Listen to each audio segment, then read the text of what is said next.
cheap guitars versus high-end, high-dollar guitars. What's the difference? What am I actually paying for when I buy a $5,000 guitar as opposed to a $500 guitar?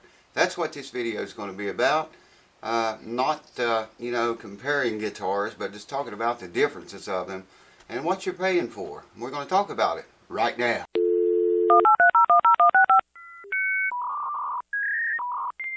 Well, welcome back, folks, to the host that never sleeps.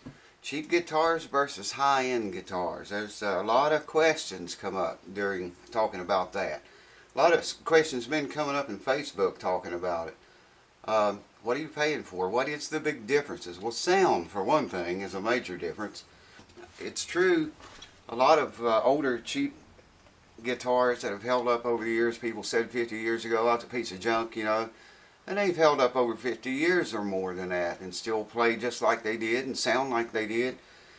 That's because usually, not always, but usually, they are built like a friggin' tank, for one thing. Some of them are really heavy, because they are built so heavily. And because they've been taken care of, But what do you pay for? Well, several things you pay for. Like I said, sound is one thing. The main thing is that's what you pay for. But the woods used in the guitar is a whole lot of, nowadays, is, why you see guitars for $30,000 and $100,000 acoustics we're talking about. Some of this may apply to electric guitars, but we're focusing mainly on acoustic guitars here. You remember back in the old day, Brazilian rosewood. What kind of backing sides it got? It's got Brazilian rosewood on the backing sides. Well, there's channels here on YouTube, reputable guys, saying that it doesn't matter what kind of wood the guitar's made up of, it's the build and the thickness of the body and the size of the body and stuff. Well, it is all that too. But no, you're dead wrong if you think the woods don't matter, and the glue and all this stuff. Back to Brazilian rosewood, a lot of the old Martin guitars were made out of that. If woods didn't matter, why would companies like Martin and Taylor, and I'm sure Gibson used it too, all these companies went after Brazilian rosewood like it, hell, it's almost extinct, Brazilian rosewood is, because they bought it all up, and you can check this out, don't take my word for it, Google it, and you can see they then went after East Indian rosewood, okay, they bought all that up. Then it was Indian rosewood was big. If it's got Indian rosewood, it's cool. They're in the process of almost finishing that up now. And there's also different qualities of rosewood. I mean, rosewood's like anything else. You can get a cheap quality rosewood, and you can get a very high quality rosewood that resonates better. With they tap tune a lot of these guitar tops to resonate at usually around A 440 standard tuning, to resonate best around that pitch. And some of them build for different pitches, but anyways, that rosewood, some of it resonates a lot better than other rosewood resonates. Some of it is stronger than other rosewoods. But Brazilian rosewood was the very best, and like I say, it's practically all gone now. These companies, Taylor will even tell you that it's, you can hardly even find it for sale anymore. So if the woods don't matter, then why would these companies go and buy all this rosewood up? And they have, bought it and stored what they didn't need immediately. They stored it. And, the woods make all of the difference in the sound of your guitar.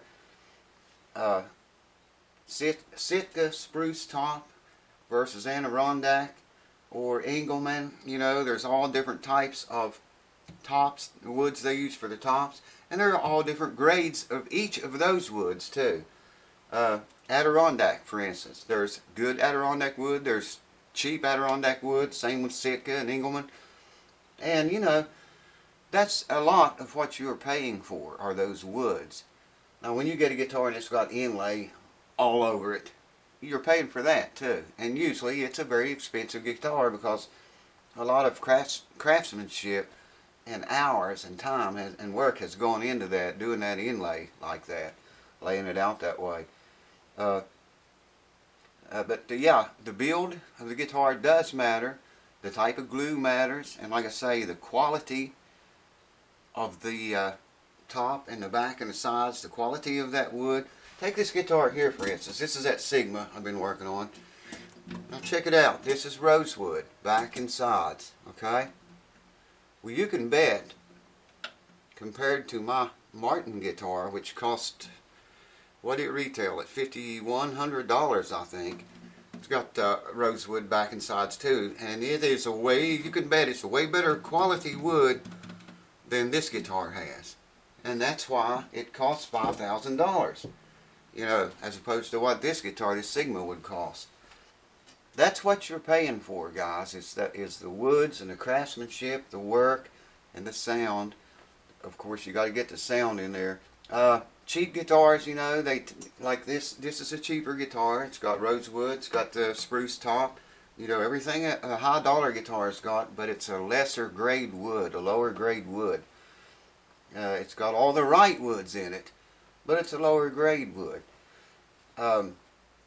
You take a high-end guitar, okay? Usually if you're playing it and you bust a string, the rest of the strings will stay in tune. But if you'll notice, cheaper, lower-end guitars, almost all of the time, if you're playing it and you got it perfectly in tune and you break a string, all the rest of the strings will go out a little bit. And that's that guitar, you know, it's not as solid or as well built as a higher dollar end guitar. I mean, you know, they don't move so much, the higher dollar ones don't. Some of them do, that's, you know, old and been through a lot, or not taken care of properly. But, you know, that's another major difference in low-end guitars and high-end guitars. Now, don't get me wrong, some cheaper guitars, you know, you break a string, it stays in tune, just like it did. But for the majority, most of them, you break one string, the whole guitar goes out of tune.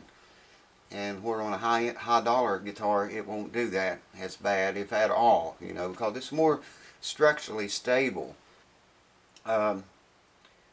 Intonation and discording, you get, you know, more of that on lower end guitars because of, you know, how it's set up. More time was taken put into high dollar guitars to make them intonate as close to perfect as they can get them. Now they leave you a little bit of room to play with. It's not perfect out of the box. Most of them, when you get up over $5,000 or so, they are.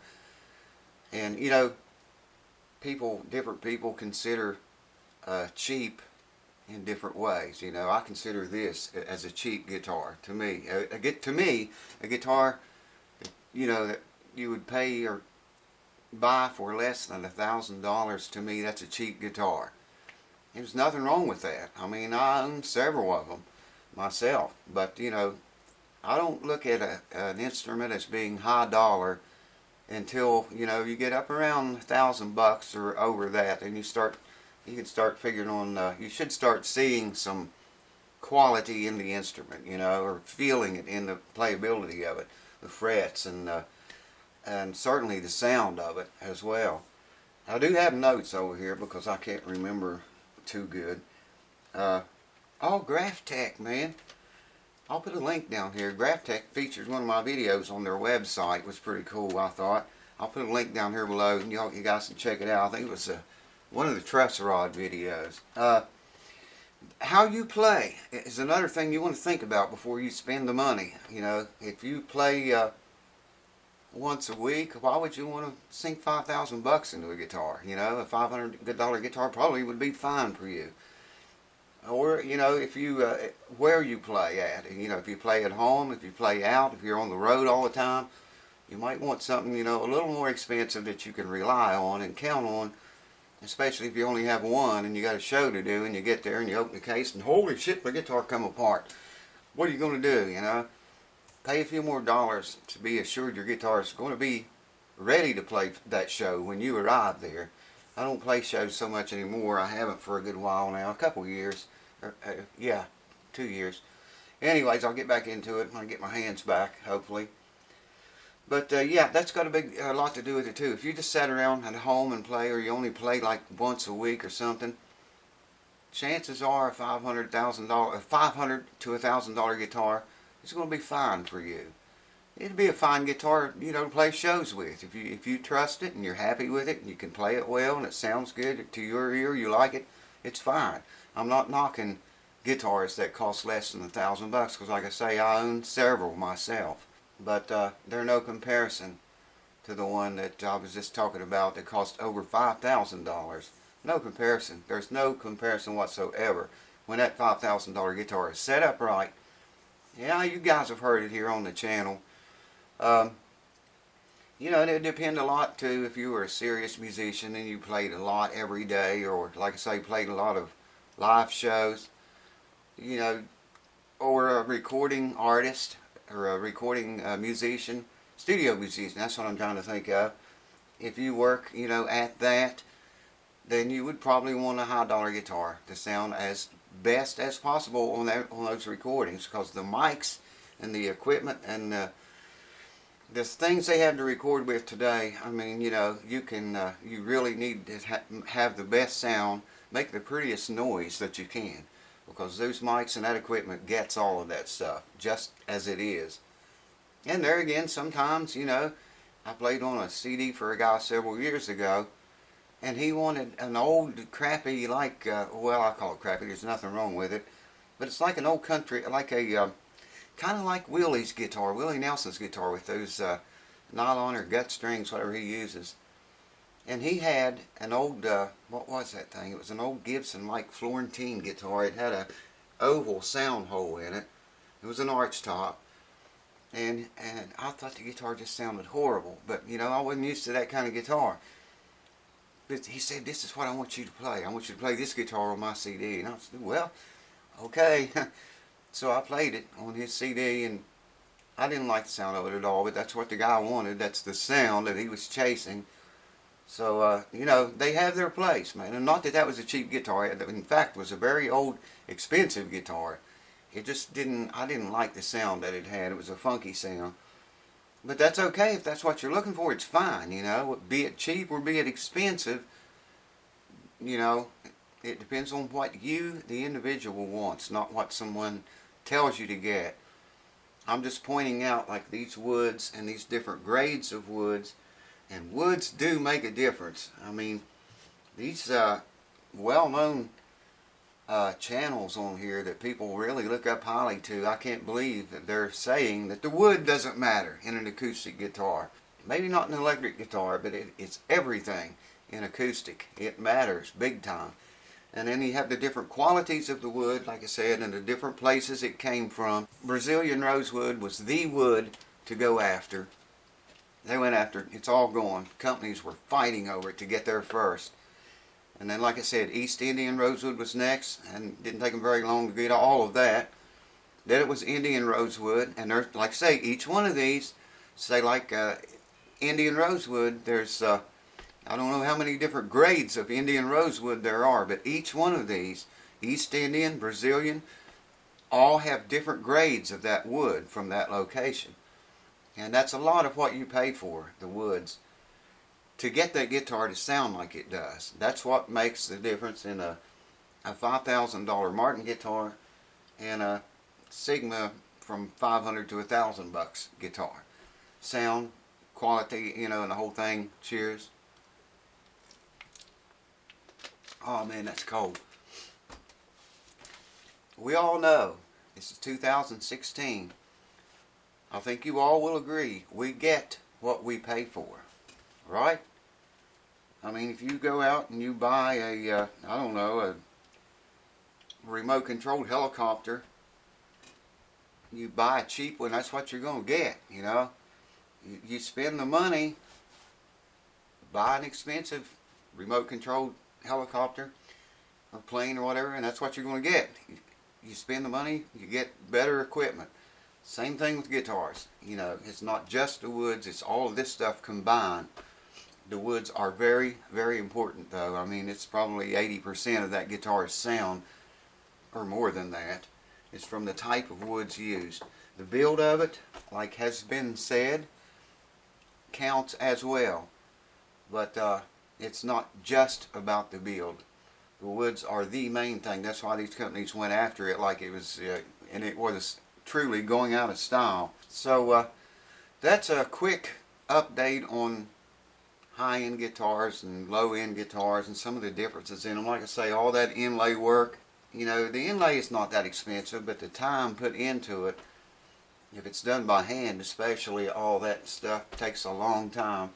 And that's a lot of what you're paying for, plus the build, and the woods there again. What quality of wood was it?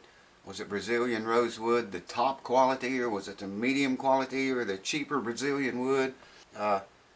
It makes a huge difference in the price of the guitar you're going to buy. So anyways, I wanted to throw that out there for you, make it a little bit plainer. I've been coming up in Facebook a lot talking about, what are you paying for? What do you actually get for the large sums of money that you spend?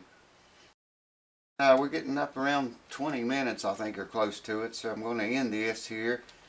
Hope it helps some of you all that wanted to know that stuff that we've been talking in Facebook messages about. But yeah, check out my GraphTech. I'll put a link down below. GraphTech sponsored one of my videos on, I think it was one on truss rod. One of them on truss rods, how they work or something, I forget. I looked at it, but I forget. But I'll put a link down below. You can check it out if you want. I hope that helps. Cheers to you all. Thanks for watching. Thanks for watching, guys and gals. Cheers.